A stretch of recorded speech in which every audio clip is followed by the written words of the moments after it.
This is episode 107 of the Wilderness Locals podcast. On this episode, Wacey Dog and myself sit down and do our normal thing. We shoot the breeze and all that. Sorry this one's taken me so long to put out. I actually forgot that we recorded it and we've been swamped. Enjoy, folks. This podcast is brought to you by Kifaru International. Our friends at Kifaru are all settled into Wyoming now and back operating at more than full speed. They have faster lead times than they've ever had before and the same great gear. Kifaru.net. There are a few groups in North America that put boots to the ground, like the Wild Sheep Society of BC. Contrary to popular belief, Wild Sheep Society BC isn't just about sheep. The majority of their projects benefit a variety of ungulates and other wildlife. Check them out at www.wildsheepsociety.com. Great folks over there. I'm a Monarch member. You should be too.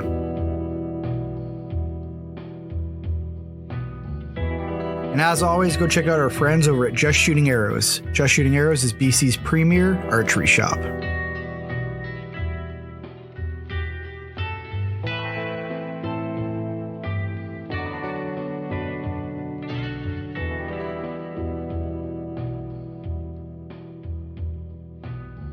What are you up to? What are you saying? Just cook some moose burgers. Nice. Fighting with my Traeger. It's not feeding pellets correctly. I don't know what's going on. Mine, sometimes, like, if those pellets get any moisture in them, they seem to swell a bit and then feed like shit, right? Yeah, like I get the firebox going or whatever, and then I got it all tore apart and it's feeding pellets. I just got it cranked at 450 and then put the burgers on and fucking go inside, come back out, and it's out. Like the fire's out. Like it stopped feeding. You got like a clump or something of pellets, eh? Yeah, I'm gonna have to empty the hopper, and you can pull that auger out, I guess. Right. Yeah, if you on the menu, there's like a clear auger and prime auger. If you run it clear, it runs it backwards. If you run it on prime, it runs it forward. I just do it both ways, and then I shop vac it all out, and it's kind of cleans it out. Yeah, works good. Yeah. So the moose burgers are good. I think everybody on Earth has a Traeger now, right? Mm-hmm. Like my Traeger's old though, bro. It doesn't have it's not the fancy new computer board. It's the original Traeger, right? Like, yeah, it still has a digital, like just for temperature, but there's nothing I can't do nothing fancy with it like that. Control the auger. I would like to update though one day. Yeah. Are you good? Yeah.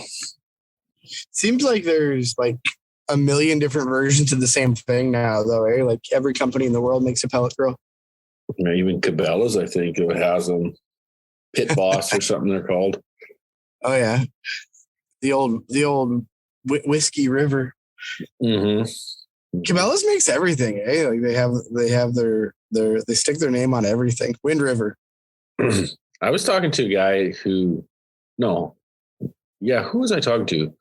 But anyway, we were talking about how Cabela's, like, so 10 or 12 years ago, 15 years ago, Cabela's was like, you went there to get the stuff that you couldn't get anywhere else. It was like you were going on a big hunt, man. You went to Cabela's to get all the good stuff, right? But now it's like it's literally turned into the Walmart of the hunting world. Like I refuse to go there because I don't want any Cabela brand boots or Cabela's brand sleeping pad or any of that shit, right?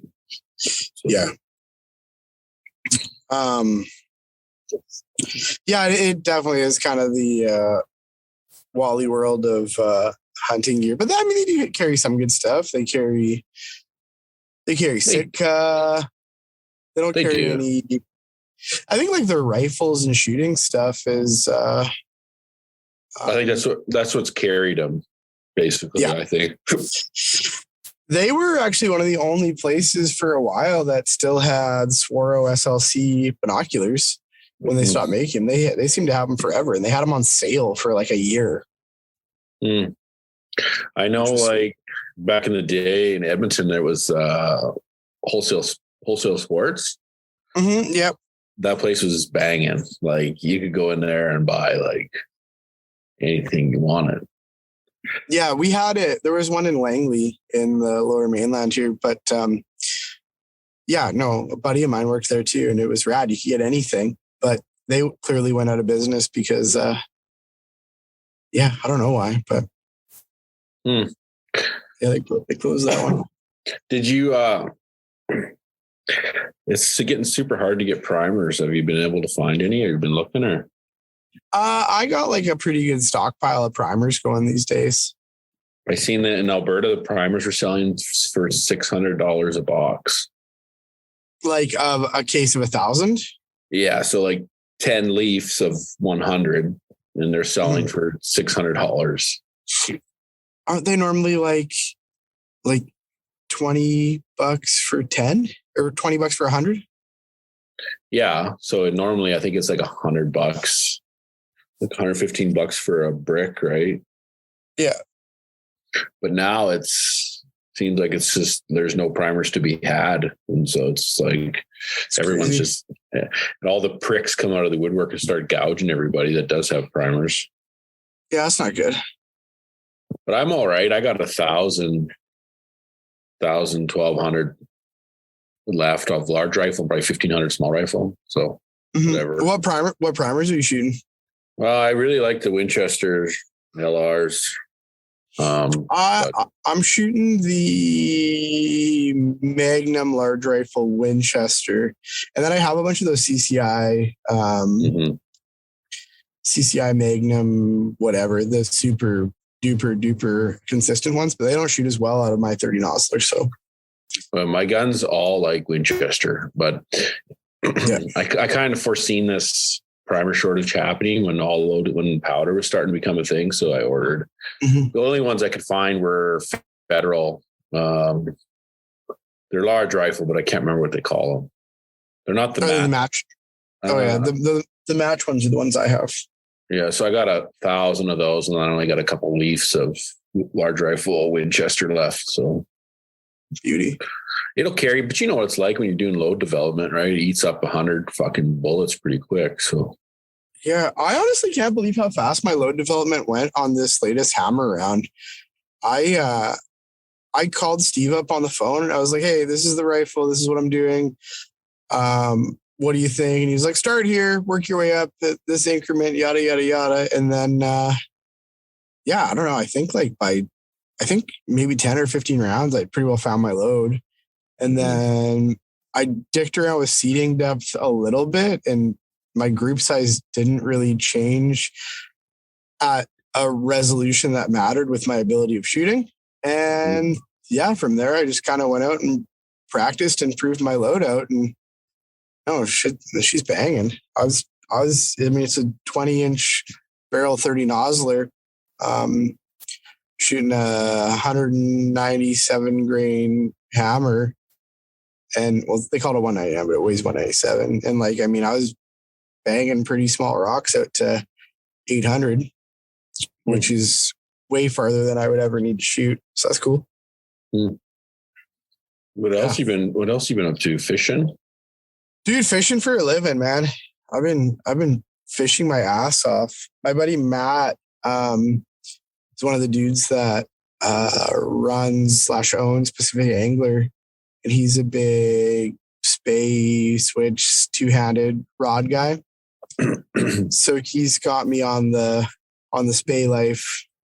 I've just been chucking giant flies across the river and hoping to catch a steelhead, but it's been a wicked time. Yeah. It's so fun. Just cruising around the river. There's nobody on it right now, right? Because nobody's dumb enough to chase steelhead. There's you might see a couple guys a day, but that's it. Is there any snow there? No, it's 6:37 p.m. here and it's 6 degrees where I am. Oh shit. +6? Yeah, bro. I didn't put a jacket on today. That's wild. I just live in the Arctic. Yeah, dude, you're freezing. I kind of whenever you post videos and stuff, I kind of laugh to myself because I know you kind of hate the snow, and you're like, You're just trudging around in it, and I'm literally outside in flip flops, like taking out my garbage and shit. I actually don't hate the snow, and I don't even really hate mild cold. But when we get minus 40, minus 50, I'm done with. I'm not so bad if I'm at home drinking coffee. If I'm at work, man, it's minus 40. Like in the oil field, everything freezes. Like all our pipes freeze. Yeah. Everything is a fucking nightmare. So I'm just like, if I'm at work and it's minus 40, man, I am hating life because I got to work like 20, 22 hour days. Just fucking never ends. Just relentless. Like my truck, my pickup runs day and night. Like I never shut it off. It idles all night. It idles all day. Just runs because too fucking cold, right? Yeah. An observation I've made about the difference in where we live. When it gets cold there, it's shitty and everybody's cold and it sucks. But when it gets cold here for like the odd week at a time that it gets cold, all fucking hell breaks loose here. And like, I mean, my house, like I have pipes exploding and stuff's flooding and all kinds of shit. So yeah, that's fun. That's fun to deal with. Yeah, it's funny. I noticed like you guys just aren't really equipped for it though, like that side of the world, eh? Like do you have you guys must have snowplows, but you probably don't have they don't probably have a surplus of sand and salt stocked for the roads, do they? Dude, I was saying this in our group chat with the Goat Boys there. I don't know how every year Vancouver is caught off guard by snow. Like the one dump of snow we have a year, there's like a Tesla on fire in the freaking in the center of the highway. Like what's going on? Like there's 6 inches of snow, and I'm not kidding. I saw a dude in an SUV with all 4 tires off the ground on like a concrete divider. Like what? Like what's going on? How is this possible? Dude, when it snows here, like in Alberta, especially like where I'm at, like oil patch shit, like everyone drives 140, man. Wide open. Oh, I know. Yeah. Just fucking go. Send it. Get out of the way. Right. But we got dinosaurs to suck out of the ground, baby. We got dinosaur farts to get up. There you go. Mm-hmm. What else going on? You getting ready to saw your guns in half? Yeah, pretty much. No, I just my gun, my 270. I guess I did a stock and a trigger, and I bedded it. What stock did you do? And like, didn't the wrong stock show up or something? What happened? Yeah, it was a Bell. It was Bell and Carlson, I think. It was their Hunter Light. Mm-hmm. It's like that green with black speckles. It's an all right stock. It's kind of the ones I could get my hands on in Alberta. I could find. They sent me the wrong one. They sent me the one for a hinge floor plate, and I had a detachable box. Yeah, so they just shipped me the other one, which worked out good. Yeah, so they didn't notice that you had taken a Dremel to the original one. Fuck me. I'm like, I wasn't paying attention. I'm like, why is this bottom metal so tight? I'm like, it's just in these corners. I'm I should have just, because you need the grooves where you're like, you clip your fucking springs go so you can like clip your box to your mag to get it out, right? And they weren't even in the stock, so I should have just clued in, but I wasn't really paying attention. So I just started dremeling on this motherfucker, and I'm like, I finally get the bottom metal to fit, and I get it all together. I'm like, what the fuck? So I sent it back. They didn't notice. Thank God. Yeah, good. There's just to the other dude in Alberta that has a hinge floor plate. Sorry about your stock. Don't worry about your floor plate just flipping open. That's a solid win for Waste Dog. It's what I do right there. I just start grinding shit. Just grind shit and ask questions later. I hope that dude gets the same draw as you next year, and he's just like out there with freaking rounds falling out of his gun. Really double up. Yeah, so that's all I've been doing. I loaded some bullets for some coyotes and fucking.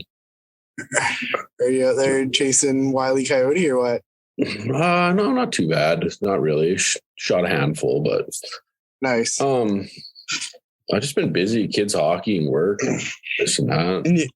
Yeah. Are you shipping the fur off to the old Canada Goose factory so they can sell them to Vancouverites that are anti-hunting? No. So what happened was, this was not last year, I think the year before, it was like they announced that they're not buying any more coyote fur for their coat trims. They're going to do used recycled fur, whatever that means. Cool. So pretty much means they're already dead. Like, what they do is they take coyotes that are dead and use that instead. So basically what it is, and they come out with a statement. This is Canada Goose. They're like, there's a Canada Down or Canada Goose, that coat company. I can't remember. It's Canada Goose, yeah. Yeah. So they come out with a statement. They're like, because they were getting a lot of pressure from the anti-trapping community or whatever.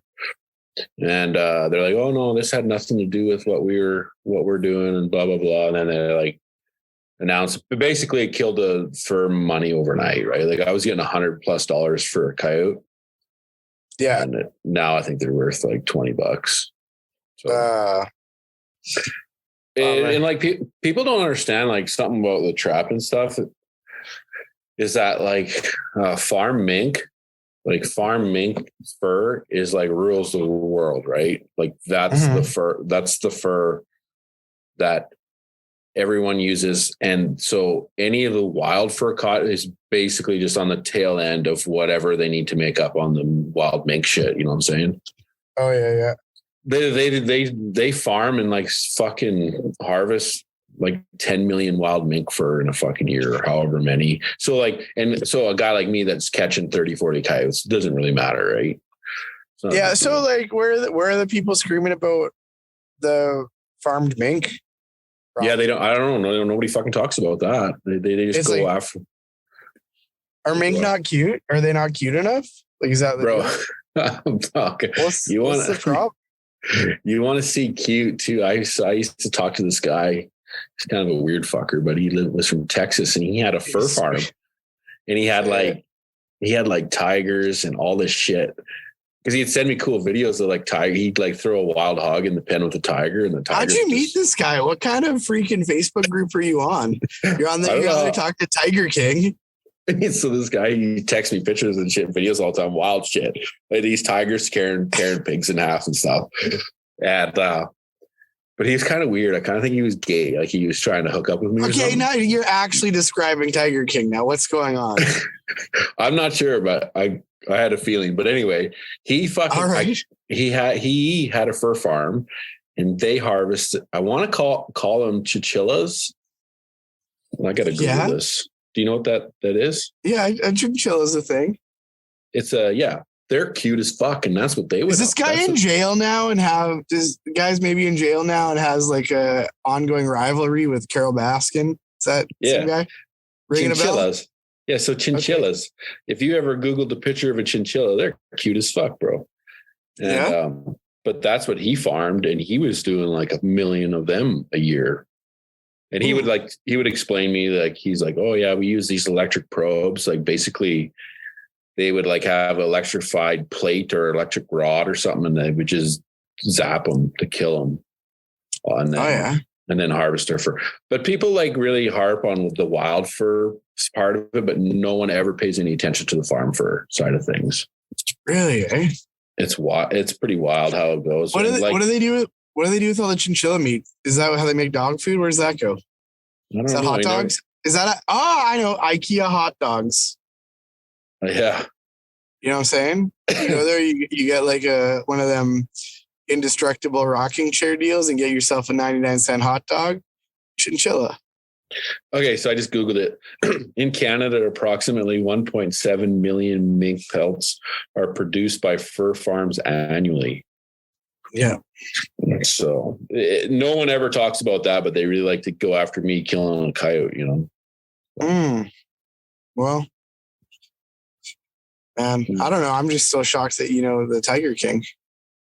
I don't know if he was a Tiger King, but he's kind of a weird fucker, but he had some cool shit going on. Texas is like crazy. Like, he's like, I got these tigers, and I'm like, oh yeah, cool. Definitely don't get in that guy's camper, eh? No, man. Hey, come in here. No. Okay. Yeah. So, but anyway, from what I understand, that's how it works is wild fur kind of makes up the tail end of whatever the farm fur lacks for production. Got it. Wait, so does a chinchilla look like a coyote? No, man. Chinchilla's like a little rat. No, but I mean the fur. Like, I don't know what the for these fuck they do coats with and it. shit. Unless they don't you need like some pretty long hair for a coat?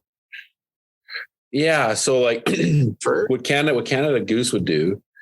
So when you would trap a coyote, guard hairs on the coyote are the ones on the back. Yeah. So they would grade your coyote. They would grade your coyote on a few different things, but the one cut that they really wanted was that one strip up the middle of the back, and that was the ring fur on the hood of the coat. So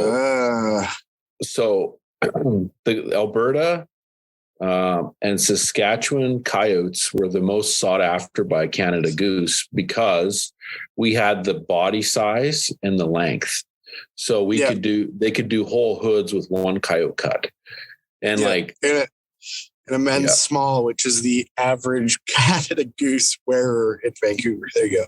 So like there would be like they would do like how light the fur was, the length of the fur, the good thickness of the guard hair. So I would kind of cheat it a little bit if I had some thinned out coyotes. There's all sorts of tricks, but like when you would flip them on, so you'd put them on a board, first side in for about an hour, just kind of dry them, and then you flip them for the final dry on a split board. And I would take like pins and I would pull in the center, like where the hide is still fairly stretchy before it turns to the rawhide.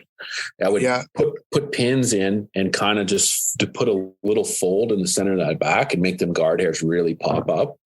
And I always seem to, I kind of cheat the system, right? Like make it look like it's better fur than it was. And I'd always kind of get a little bit better money out of it. Nice. If you really cared.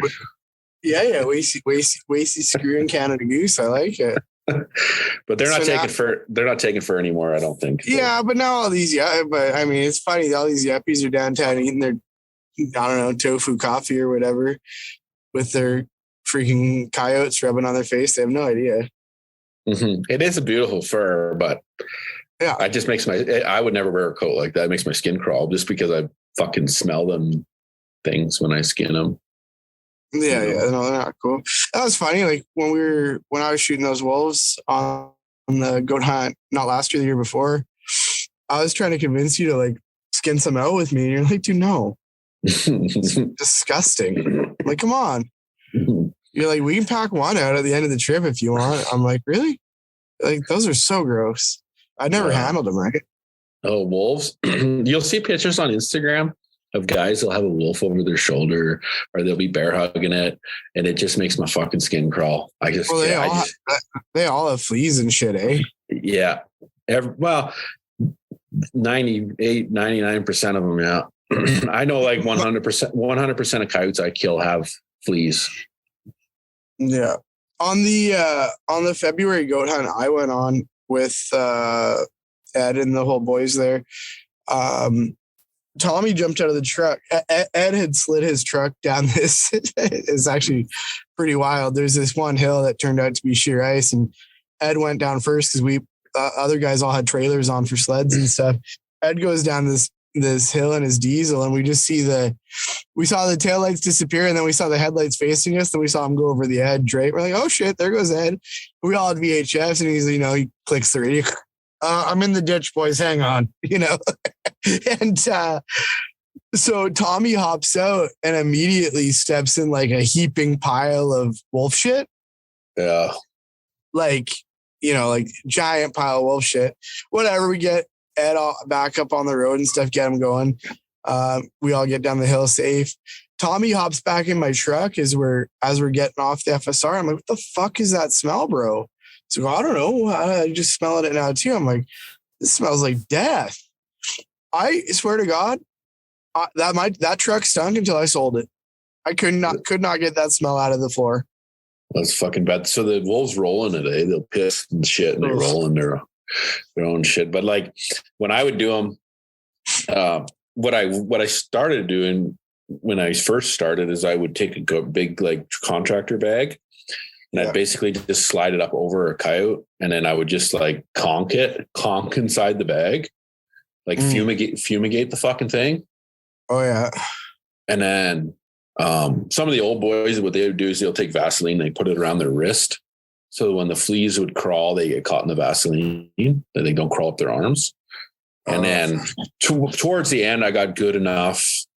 Like I haven't skinned in a few years now, but towards the end, I got good enough that I would just give them a shot of Raid, basically on each foot where I was starting, just to nuke that area. And then I could go on. Once I got the hide turned off right around where the tail was and started heading down, then I wasn't worried about it. It was inside out. But them fleas that they get are so durable. Because when I would catch a lot of coyotes, like I'd have 10 or 12 to skin. So I'd skin them, or as Tyler Friel says, scun them. I would scun them. Scun them. I don't know. But I would put them in the I'd put them in the freezer, right? So I'd roll them up, put them in the freezer. And then when I got time, I would flesh, wash, and then board. And I had some coyotes in the freezer one time. They must have been in there 15, 20 days. I pulled them out. And you would think that fleas would need body heat to survive, right? Like they got to be on a live animal. I would thaw them out and I put that hide on my fleshing beam, and in the warm garage, I could see them starting to move in the hide again. For 2 weeks, they were in a deep freeze. As soon as I put them on the fleshing beam, that hide started crawling again. That's nasty. It's fucking crazy, man. You guys have ticks out there, right? Well, I kind of like. We'll pick the odd tick off our horses, and then the moose get ticks really bad here. We'll have every year there's moose that die from ticks, but as far as ticks on humans, I've never had one. So I don't know. I don't know what kind of tick it is that we have.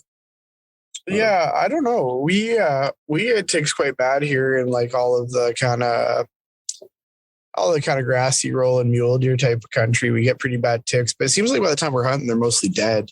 It's in the spring and summer. Like, I mean, I guess bear hunting, you run into them, but it seems like by the time fall is here, they're kind of gone. But I've never had to dig one out of me, but I've definitely found them crawling around on me and stuff before. They're pretty nasty. I heard they can give you like fucking Lyme disease. Yeah. Yeah, I know guys in the States deal with them quite a bit, I think. Hey? Yeah. I think you have to be pretty careful. You don't want them suckers biting you. They're just nasty. They're so gross. I remember one time when I was a kid, my dad, he had a bloodline of horse that he wanted to get. So we have family in Nebraska. Yeah. And so he would go up and buy horses in Nebraska and then haul them home. And then we'd have them in a separate pen. And then we'd go through them, man. And I remember pulling ticks off those horses like were like the size of $1, just full of blood. Yeah. Nasty. We'd smash them with rocks and shit. So that's great. Yeah. I know you see moose up here that are on the way to kick off because they're just covered in ticks. They get up in like the kind of armpit and crotch, like in there especially. I don't know, maybe too cold in Alberta for them to really that type of tick to thrive here. I don't know. Yeah, I don't know. Maybe the season's too short because, like I say, it seems like in the spring here they're rocking, right? But it's only 6 degrees, like where I am, and I mean, it's probably right around freezing up where I'm thinking. So, yeah. What else you got on the go? Well, not too much. Not much. Just look for some horns, and boys got a hockey tournament up in GP this weekend, so we're gonna go do that. Yeah, it's just fucking hanging out, living life. Nice. Did you play hockey growing up, or you were too busy throwing around hay bales and shit? No, I played in the winter. Yeah. Oh, nice. Yeah. I only played till like midget, I think. Yeah. I was like 16, 17 or something like that. Old dad dog would take you, or mom dog? Well, yeah, my old man would drive me until I got my license, and I just drove myself. But we were just goons, right? We were just fighting. Yeah. Yeah, Somebody was asking me the other day if I had ever played hockey as an adult. And I was like, yeah, in my 20s, I played for like, I don't know, a year or whatever. But I was kind of like, you can't just keep going to freaking beer league and getting in fights all the time and then trying to go to work the next day all fucking mangled, you know? Yeah, like I got skates and stuff, and there's a guy that lives down the road. He's got like a full blown rink. Like it looks and a real Zamboni and a dressing room and everything. So after work, me and the boys will go there, right? And we'll just chase the puck around and do that. But that's fun. That's cool. Yeah. My kids aren't old enough yet, but I mean, hopefully some of them play hockey or lacrosse or something. I grew up playing hockey and lacrosse, eh? Yeah. Which is basically just, you're just there to fight. That's it. I remember my dad put me in lacrosse. I'm like, I didn't know anything about it. Right? I was a young guy. And it's like, I remember playing for a whole season and he's like, what do you think of lacrosse? I'm like, it sure is violent. I like it. We went out to Alberta one time. I think we were like, I don't know, 13, 14-year-old team, right? And they entered us in this tournament in Alberta. I think it was in Edmonton, actually. And we get there, and they had too many teams in the 13-14 division. Yeah. So they put us in 1 year up, which is like, it's a big jump, right? Because that's like when kids are going through puberty or whatever, right? So the next year up, the guys are fucking a foot taller than you. We just got the shit kicked out of us for a weekend. It's great. Bunch of big Albertans just kicking the shit out of you with hickory sticks. It's good. Came home all battered. It's good. Yeah. I think Kip, he played lacrosse pretty professional, didn't he? Or college either? Yeah. No, he played professional. Yeah. We got to check in with Kip, actually. That dude's the best. Yeah, we should. We got lots of people to check in with, but. Yeah, I talked to Aaron on the phone today, and he's funny. He calls me. He's like, "Hey, I got home at 3. I didn't really sleep. I'm at the gym." I'm like, "You're an animal." he's like, "Yeah." He's like, "What day do you guys want a podcast?" I'm like, "I think Wacey's off Thursday." He's like, "Okay, sounds good." I'm like, "All right, bro." I think I got a doctor's appointment like on 11 a.m. or something on Thursday, but after that, Thursday night probably best for him. Yeah. Like we'll post some questions. We'll post Q&A things. People can holler at Snide here, ask him some questions. Be good. We got lots of questions, eh? Do we? Or you want me to open them? Hang on here. Yeah, we got a pile to go through. Okay, well, let's do it then. Just start at the top and like work your way down. Okay. Hang on. What is this? Hang on. I opened my Instagram feed here. It's just full of naked ladies all of a sudden. I don't go on Instagram anymore. I'm on fucking TikTok all the time. I honestly don't really look at anything too much lately. I've been hanging out with my kids, and when I'm not hanging out with my kids, I've been fishing or I've been working out a ton, and I've been playing a lot of poker again lately, which is fun too. So I just can't stand when I get into the hunting side of Instagram, and it's just like there's a million people with fucking retarded group names and stuff. I just can't. Yeah. I just rather not. Yeah. But I'm not really following a lot of hunting stuff on my personal one anymore, to be honest. Like the Wilderness Locals page follows anything and everything hunting. Mm-hmm. And I don't know. I can't, I don't know. It's like, I feel like I've seen enough 200-inch deer for a while. And like, I think I've seen every 400-inch elk that's been shot in the past decade. I'm good. Yeah. I honestly, bro, I am so desensitized to big deer, big bulls on Instagram and so many grip and grins that I just fucking just can't even you could have an 800-inch bull elk and I'm like, I don't even want to fucking see it. Did you see that what will be the new world record for goats? Didn't see a pitch. Oh yeah. Did I see a picture? Yeah. I think One of our buddies sent it 60 and 4/8. Or 60 and 5/8. 60 and 4/2, 60 and 5/8, but it like crushed the old record. And yeah, I came out of Stikine there, which is pretty cool. Yeah. I think British Columbia was the previous world record out of BC? Yep, same area. Is this archery or rifle? No, rifle, bro. I think it's hard to beat BC for goats, man. Like BC just has such a huge goat population, right? Well, you and I are a couple douchebags, and you shot a 50 and I shot a 48 or around there, right? Mm-hmm. And I mean, that goat is 10 inches bigger than your goat. That's insane. It's wild, yeah. So wild. Okay, you want to answer these? Yeah, there'll be some for you to answer probably, but I'll try. Yeah, whatever. Okay, the real larva. Okay. How do you guys clean your glass, both home and field? Any tips on keeping it clean? You want to go first? Or you want me to? Well, I just keep everything. Like my binos are in like bino harness 24/7. Yeah. So what I do is I have binos that I keep in my truck. So I have a pair on, like I got 2 trucks. So each truck has an old pair, like whatever, Bushnose or Vortex. And then my good binos don't come out of the case unless I'm like hunting. So, but then just whatever cloth it comes, like the Sitka comes with a cloth, doesn't it? The bino harness. Yep. That's what I use. Fucking use that. I don't know. Just dust, get dust off. What if you get some tree jizz or something on them? What do you do? Well, I honestly have had good luck with just Windex and paper towel. It doesn't seem to hurt it. So I don't know if that's the right answer. I think it is, bro.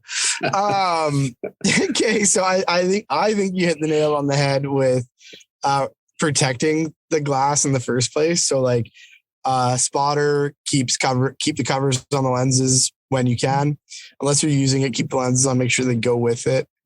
Mine lives in a neoprene case, right?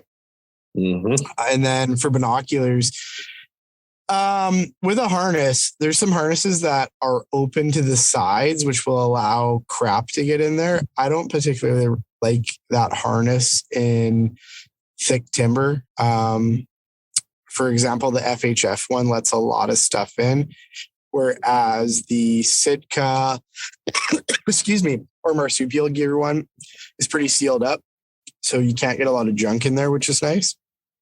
Yeah. And then for cleaning, I don't use paper towel because then you get all those little white fuzzy bits. Mm-hmm. I use like a microfiber, like those big yellow like 24 packs you get at Costco. Yeah. I cut them babies into squares. And I keep a couple of those in my bino harness, which will make Wacey have a tiny stroke. But those are badass for in the field. Like if you wear glasses or have sunglasses or whatever, those are fantastic. And you just really want to make sure you're protecting the coating on those lenses, right? Because that coating is obviously applied to the glass. And that's sort of when you get into an issue if you scratch that off, right? Because it's going to be pretty tough to scratch glass, but there you go. That's it.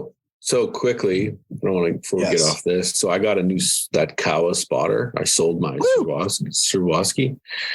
What word did you just say? Swarovski. No, not even close. And I bought this Kawa 55, which is fucking pretty sweet little scope. Yeah. A little bit pricey for the size of it. How many deer have you killed with it so far? No deer. Okay. But so comparing that to my Swarovski spotter, I would say that they're neck and neck. I wouldn't say one is better than the other. I think they're about equal on glass. Wow. Yeah. And it's lighter. It's 1.5 pounds lighter than the Swaro. Which is a lot for Wacey's never-ending quest to be ultralight. Mm-hmm. Yep. Beauty. Awesome. Nate Dog of the North. We met Nathan. Mm-hmm. We met Nathan at Brandon's house. Mm-hmm. Is 7 PRC gonna outsell 7 Rem Mag in the next 10 years? No. Yeah, I don't think so either. I think it'll be Go ahead. I think people are getting burned out on the fucking caliber hype anyway, to be honest. Yeah, I think a lot of the caliber stuff is really splitting hairs. Like if you compare a 30 nozzler, a 300 PRC, and a 300 Win Mag neck to neck, I think what's the dude's name from Rock Slide and Long Range Only? Avery. Ryan Avery. Yep, Ryan Avery did like a comprehensive back-to-back on those 3 rounds, and they're so close. I think 7 PRC is more of the same. It'll be close to 7 Rem Mag anyways.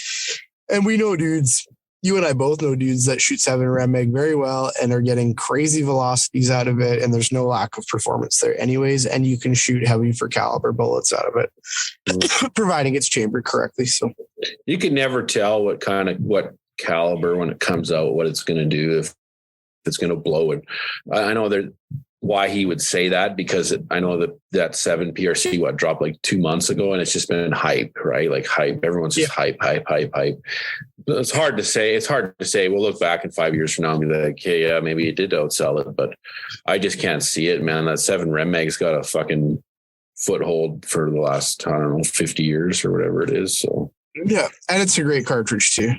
Yeah. Josh, opening day game cutting. Josh, I'll pick up my goat soon, I promise. I've left my freaking goat frozen in his freezer for a while here, so I got some goat sausage to grab. Predator tips for dummies. That's Waste Dog's department. Let her rip. Well, what kind, like coyotes or what? I don't know. It just says Predator tips for dummies. Maybe he's trying to kill dummies. Or to catch a predator, that show? Yeah, I would go with outside of Toys R Us. For sure. That's the best way to catch them. Look, so a lot of it depends on like the bulk of what, let's just go with coyote hunting here. Yeah. Coyote calling. Like I started coyote calling before electronic collars even came out. So I've been at it a long time. And the one thing I found that is most important out of all of it is location. You got to know where they are in order to call them in. So in Alberta, we have a lot of swampy timber, little pothole lakes, shit like that.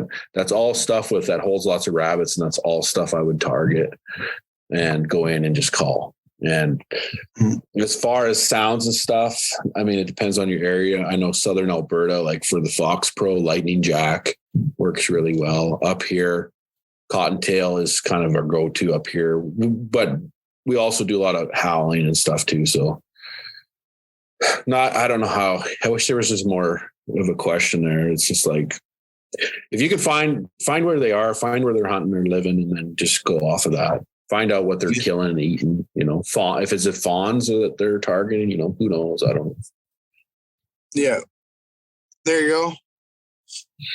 There you go, tough. Josh. That's a tough, I need more, more of a question. Alrighty. Here's another question. Liam SB24.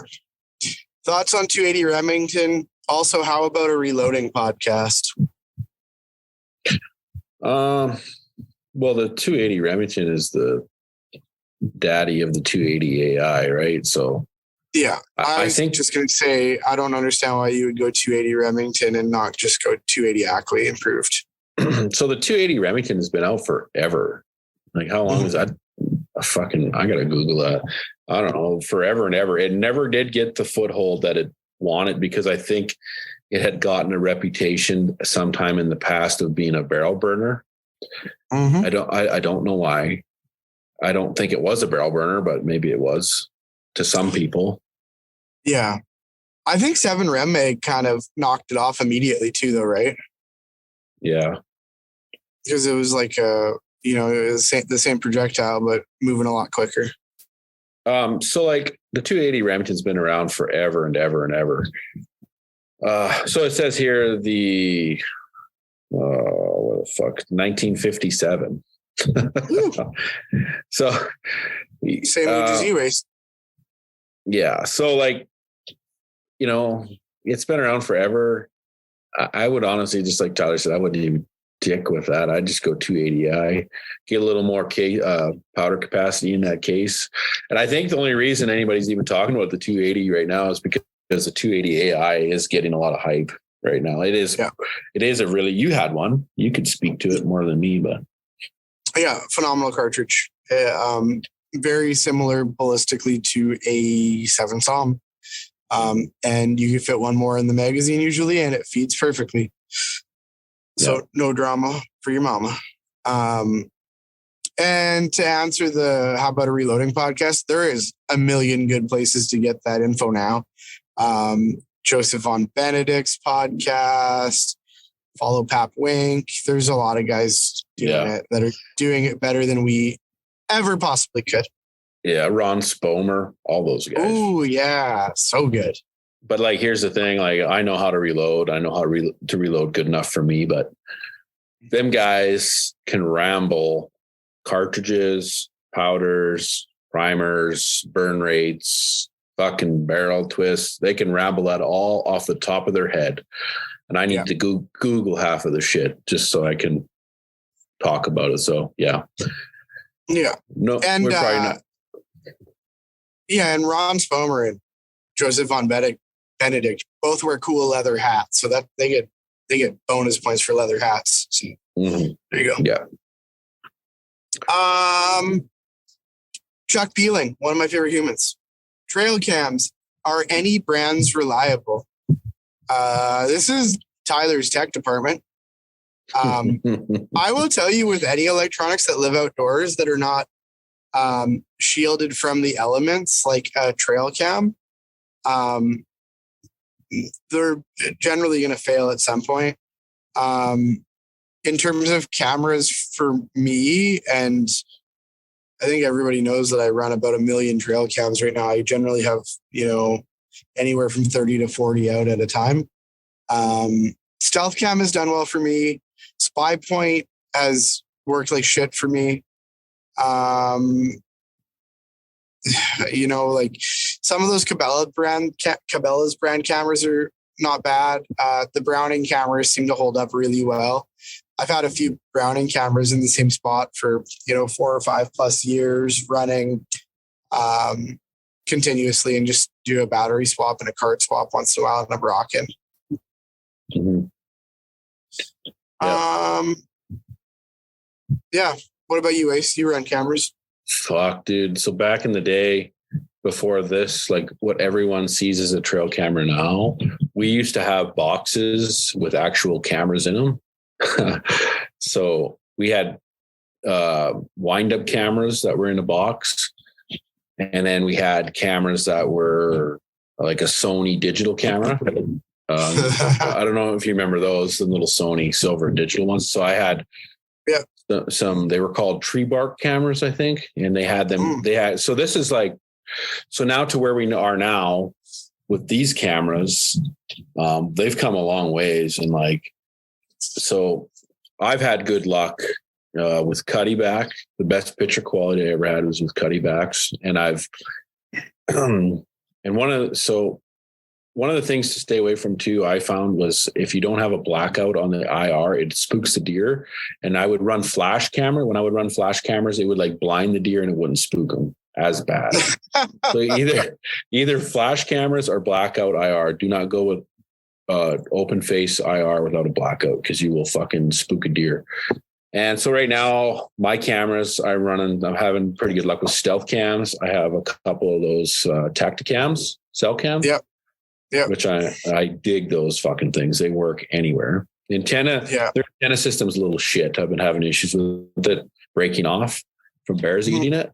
But and then I got a handful. Hey, can we touch on the IR thing for a sec? Yeah. So a really cool test for if the infrared will spook a deer or not, because deer don't see infrared, right? They only see visible light. They don't see infrared light, obviously. Is throw that thing in a dark room, like no lights on, windows shut, whatever, and walk by it and see if you can see it go off or not. If it flashes red, it means they're using really cheap infrared emitters. And what you're seeing is the filament in them light. A higher end infrared emitter will actually not light up at all. So Wacey's talking about running blackout on over the infrared emitters, which works well, but on some higher end cameras, they won't flash anyways, which won't spook anything. So a lot of the cams I had, that this is pre-blackout, and you can tell when the industry was catching on to IR spooking, because everything started coming out blackout. I don't even know if you can get a camera that isn't blackout anymore, but some of the spy points will still flash, and actually some of them still make a shutter sound, not an actual shutter flipping, but there's a noise when, maybe there's a little relay and something or something in it that clacks off that infrared panel, right? Yeah. But I've been walking to my tree stand, walking by cameras, and they will glow red. So that's when So I've been actually in a tree stand, and so what happened was this deer was coming down this trail quite a bit, and he came down at one night. That was the last picture I ever got of him. For 2 weeks, 3 weeks, I never got a picture of him. I climbed up in my tree. It was the first 4 days of season, and I was about 30, 40 yards from my camera. He come down, he stopped, and he walked around behind the tree of the camera and came back on the trail. That IR had scared him spooked him so bad that he would not walk in front of that fucking camera anymore. He was still using that trail. He was still using that trail, but he went around that tree, and I watched it with my own eyes. And that's when I kind of clued in. I'm like, okay, there's something with that camera he fucking does not like. So there you go. Story time. There you go. Garth Outdoors, wonderful barbecue guy. How many predators have taken dirt naps? That'll be for you, Wacey. Oh, not many. 4 or 5, I think. Something like that. There you go. Giddy up. Lindsay McQuaid. When you guys getting Cam Foss on to talk archery rams? We'll have to add that to the to-do list. I have not contacted him. Yeah. I think it was Cam. There's 2 of them. I can't remember the other brother's name. Adam. Okay, so definitely it was Cam. Cam was he was on the Alberta Bowhunters Association same time as me, so I could probably set that up. But I don't know how much some guys do podcasts, if any, kind of thing. So. Yeah, we haven't been doing a lot of interviews lately either, just because we've kind of been taking it easy. Yeah, man, we're just chilling right now, doing stuff. Yeah. Doing stuff and things. It's good. I like this one. This one's kind of, ignore that, guys. This one's kind of a loaded question. Dave McCD 14. I don't know. Probably messed that up. Sorry, Dave. Favorite lightweight rifle bipod. Struggling to find one that I like that's not like a brick. You and I will have the same answer. Let her rip, Wace. Yeah, so that'll be what's it called? Mountain dude. Mountain stick. Mountain gear. Mountain stick. Yeah. So if you go to mtngear.com, he'll have his bipods on there. He has the lightweight, and then he has like the taller one was a little bit heavier. But I think like the mountain one is like 3 or 4 ounces, like 3 ounces or something retarded. Like it's super light. Like there's the mountain in the backcountry. I think I'm running the less adjustable one now. And you're running the more adjustable one. We both shot our goats off of the more adjustable one. They're fantastic. Yeah, man.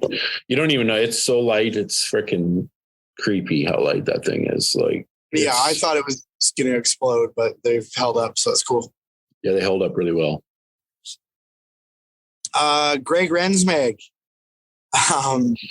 Is it possible to be awesome if one gives up hunting / fishing and sticks to grocery stores? No, well, I don't know. No, maybe not. Not as awesome, I guess. I mean, sure. Why not? Go for it. It saves more for us. Yeah, for sure. You don't get to eat moose burgers on the Traeger after work. That's the only thing. Yeah, for sure. Taylor Nairn, hunting cats without dogs. That's Wacey. So I do have some experience with this. So I don't know how much I want to divulge of this story, but why don't you just skip right to the part where you tree a cat by barking at it? That way it leaves out all the unmentionables. So I got two stories. So all right. You got time still or what? You're good. I got about 15 minutes here. Okay. So, first one, I was at my old place. It was like 2 a.m. My dog was going nuts. So I went outside on the front deck and this lion, had my dog by the throat. And I'm naked. I don't sleep with pajamas. So I'm naked outside in the winter and I kicked this lion in the ribs and he's got my dog. He ripped my dog's throat out and then he walks down the step. He didn't even care that I kicked him and he walks down the steps. So I'm scrambling to get a gun, whatever. And anyway, I tried to run that cat down on foot in the middle of the night. And were you naked when you were running it down? No, I went and got some pants on, but so I was unsuccessful with that, but I was close. I was really close. I just couldn't get him to tree. And then another time, I was on a lion hunt with a buddy. Guy had three dogs, and 2 dogs ended up splitting, and 1 dog ended up staying with the lion. And so it was just me and 1 dog and the lion. I ended up treating that lion with a stick and the dog, because he was just bait. He didn't want to go up a tree and he was just swatting at that dog. So, I mean, it's doable. You're probably going to have a hard time getting close enough to him to get him treed. Yep. Like he's going to be moving faster than you can probably get to him. But I mean, it's doable. I know I've heard guys walking them down and I've kind of done it, but I had 1 dog with me, which the dog wasn't treeing. So I like to think that maybe I had a hand in treeing it. So I don't know. I got a buddy that hunts cats without dogs pretty successfully, but yeah, I have yet to go with him, but I will. Like guys do it all the time for sure. I'm just not that guy. Hey, Caden Romaine would love to hear. Would love to hear more hunting stories from local BC guys. Yes, absolutely. We'll start getting more of our buddies back on here and shooting the breeze. Now there's another hunting season behind us, so it's good timing. Brian M 2010. Podcast about bear baiting and trapping. So you just did one with Tyler Friel. Is it on our channel or on Tyler's channel? It's on ours, I think. Yeah. Okay. Yeah. So go back and listen to the pods with Tyler Friel. I think me and Tyler do one on just bear baiting. Like in the spring, this past spring here, we did one. So yeah, I think it's on our channel. It might be on Tundra Talk though too. So. Yeah, check it out. Yeah. We're highly unprofessional these days, so I don't know where it is. I think our unprofessionalism makes it more enjoyable for people, though, eh? I think so. I don't know. We make less money because of it, you know? Like, I think we would have to, this podcast is brought to you by Power Pro or whatever, some bullshit, if we actually wanted to make money at it. I'm not willing to do it. Have you ever listened to some of those podcasts, man? Like I've been trying to listen to find new podcasts, and like the first 4 minutes are like, we couldn't do this podcast with the Vortex Optics guys. We're talking about one of the best optics on the planet. I personally run the Viper SST series. I don't know, fucking just jump off a fucking bridge, man. Like, fuck. Yeah, it's so frustrating. I don't know. There's podcasts that I really enjoy, but none of them are really. None of them are like that at all. Yeah. Yeah. Anyway, sorry. Yeah, I got off track. But so the baiting and trapping, pod. Look for the ones with Tyler Friel. Wacey gets into it. Deep dives. That's kind of their The arena. fucking last one I did with Tyler, man, we like talked for 40 minutes about trapping. Like, I think that one's only on Toucher Talk though, right? I don't know. It's somewhere, but it's like, we talk about foothold. Oh wait, no, I just posted it. I added it. What am I talking about? Yeah, we footholds, snare, and wolves, and all sorts of shit. So Yeah, and that's the one that you said. Monkey is like a midget-sized target. Yeah. And I was like, bro, I don't know if you can say that. You're like, yeah, probably not. Well, it's too late now. Yeah. Okay. This does my favorite Australian. Are you Australian? I don't know. Be Mexican for all I know. I'm horrible. Is communist interbreeding the only explanation for Trudeau's intelligence? Probably. I don't. Yeah. I don't have an answer. I can't even talk about that guy, man. It makes my fucking blood boil. So Wacey just fired up a table saw with an ultrafine blade on it to just rip his rifle in half, lengthwise. Yeah, no, we'll just avoid anything about that dork. Good. Hey, how big was that goat Wacey killed? I got a bigger one. That was my wife. She's just talking. She's never killed a goat. She's just talking shit. Well, that's good. I don't know how big. I never got it official. I'm only going off what Tyler told me. So, and I didn't even have it scored. I didn't even CI it. I just told him it was. It's at Josh Lever's getting taxidermist right now. So nice. We'll see. I got to send him a pack frame, and then he's going to send it back to me here. Be good. Cool. Your bear was right around 50. My goat, yeah. Yeah, goat, whatever. La goat. There you go. The Tyler Friel. There he is. What's the best Canadian beer? And who needs some duty-free dip? I'm coming to Alberta. Yeah, he's coming for a wolf hunt. Oh, no way. Are you guys going together? No, he's going on a media hunt, I believe. Oh, cool. And I think he's going to be about 2 hours north of me. But Tyler, if you're listening to this, he's got to come through my town to get there. So we're going to try and hook up for a beer, I think. Nice. What's the best Canadian beer? I don't really drink beer, so I don't know. I don't drink beer, and I hate beer, to be honest. But and a Canadian beer, I mean, one beer I like.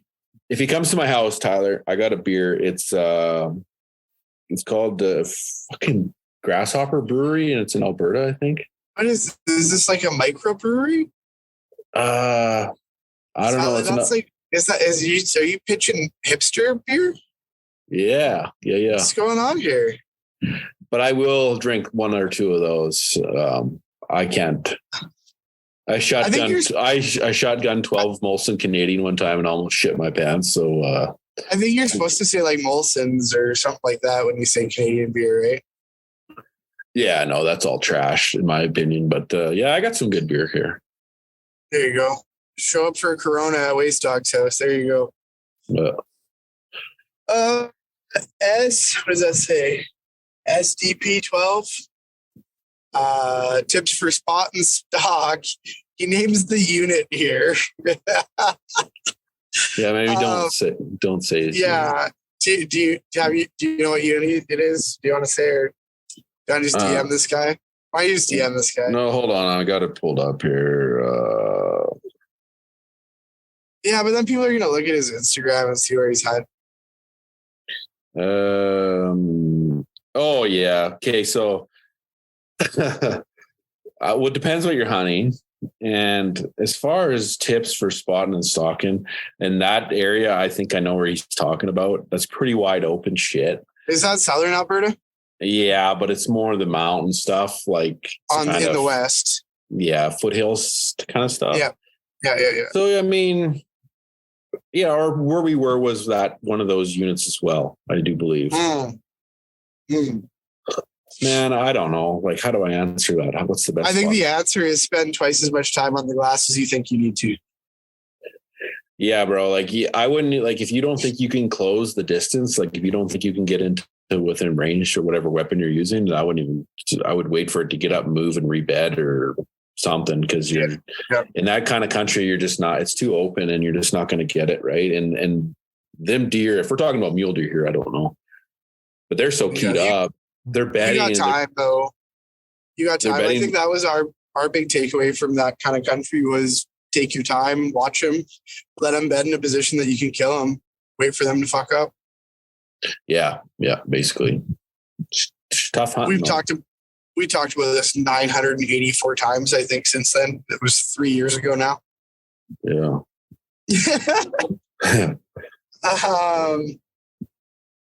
I think this guy's name's Jerky.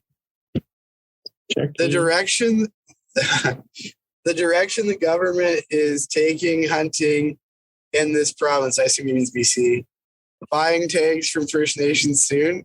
Yeah, I don't know, man. It's pretty hectic and it could go a bunch of different directions and we'll just have to see how it unfolds. And it's probably best not to touch a lot of this stuff with a 10-foot pole on a podcast. But that being said, like, even if it did go that way, it might not all be bad, you know, with how the government treats a lot of this stuff, it might be better. Who knows? It's all speculation till stuff shakes out. Right. So, I would just say do your part when it comes to conservation in BC. Make sure you're part of Wild Sheep Society BC. Make sure you're dealing with your local backcountry hunters and anglers, dealing with your local BC Wildlife Federation folks, and just be involved. And when stuff comes up, it shouldn't take us giving away Sitka rain gear and thousands of dollars of gear to get people to sign a petition. It's a bit of a joke. This is what I want to say about it. Hit it. When you got a Wild Sheep Foundation in BC, if say they get 100,000 hunters to sign up with money has teeth. Like, you have to understand, like, when you got fucking money backing you, they can hire lawyers. They can take the government to court. They can go through they can go through the legal process to shut a lot of this shit down. But what you end up with is hunters sitting on their hands.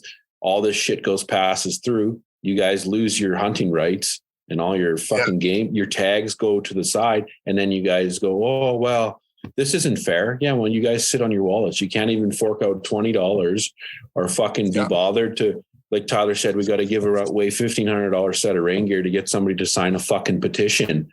And then you guys are the first fucking ones to bitch about it. Like, grow set of fucking balls, get some fucking money on your wallet, donate to these fucking organizations that can actually help us. Otherwise, you don't get to talk about it as far as I'm concerned. Yeah. And you know, the funny thing about that with the big push for last year with the Act Now campaigns and everything that we all did, that was a handful of dudes that pushed hard that got, I think the final tally was like 5,000 signatures, which is a joke. 5% of people with hunting licenses signed this thing, but it was a handful of dudes. It was a lot of the Wild Sheep Society guys. It was a few different podcasts were on it. Tanner from Frontiersman was letting her rip. Like, it shouldn't be just a small group of guys trying to move the needle and freaking shouting it from the rooftops. I posted a couple things on Facebook and groups, and there would be more likes on these posts than there would be people that had signed it. It's like, what? Okay, you can like the post, but you can't click the link and sign it. What are you doing? So I just Googled it. There was 107,000 hunters in BC last year. Mm-hmm. And less than 5,000 signed the fucking petition. Yeah. Yeah. It's less than 5%. It's a joke. So absolute joke. No. And it's one of those things that. So like the guy that wrote this question, the guy that wrote this question, I don't know if he's donated or he's signed petitions or what. Like he probably has if he's voicing his concern. But the fight is with trying to get everybody to work towards the same goal here. It's almost impossible. Yeah, I mean, I think hunters just have to show up. If you care about hunting, if you care about fishing, if you care about being in the outdoors, enjoying the outdoors, if you care about being able to teach your kids this stuff and take them in the outdoors and enjoy it the way that you do, you have to show up. If you don't show up, it's you're going to lose it. And it might not even be to anti-hunters. It might be to industry. It might be to, I don't know, some other group. It might be to the bird watchers of BC. Who knows? But you show up and you gotta keep it rolling. Or, every year they claw a bit back somehow for some group. When I say they, anybody, so show up, do your part. That's it. Wacey's already sawing his guns in half, for fuck's sakes. Yeah, you can pry them out of my cold, dead fucking hands. There you go. Okay. That concludes the Q&A. Look at that. Are you home now? Pretty well. Yeah, I'm on my street. It's great timing. Okay, what else? Cool. So it's Tuesday. I'll probably post this tonight or tomorrow morning. And then Thursday night we got Aaron. So I will post on our Instagram a bit of a Q&A for old Mr. Snyder there, our boss, really. Yeah.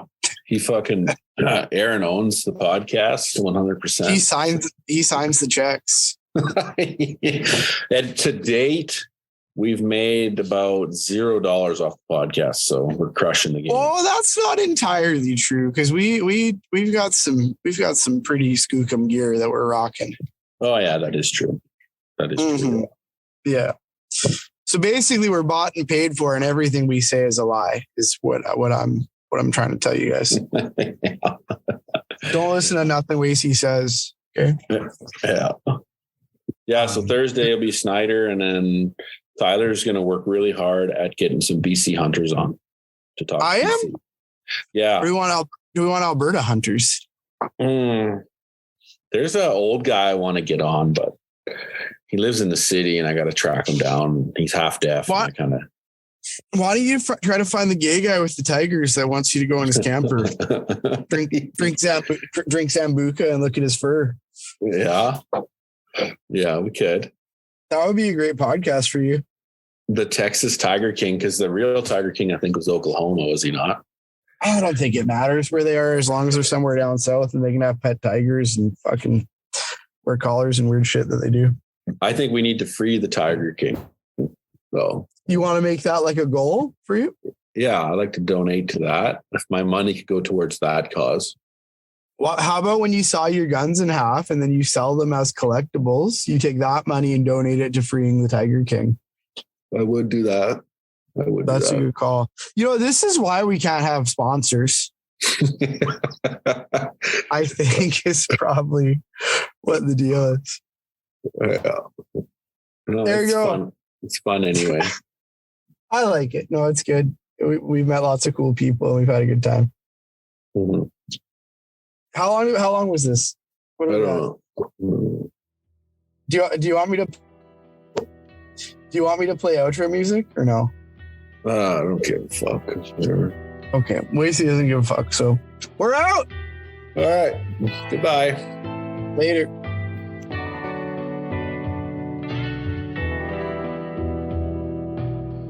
Thanks for listening. If you enjoyed the podcast, please subscribe and leave us a review. You can follow us on Instagram at Wilderness Locals. If you want to support the podcast, please check out the gear, articles, and whatever else we're up to on the website at www.wildernesslocals.net.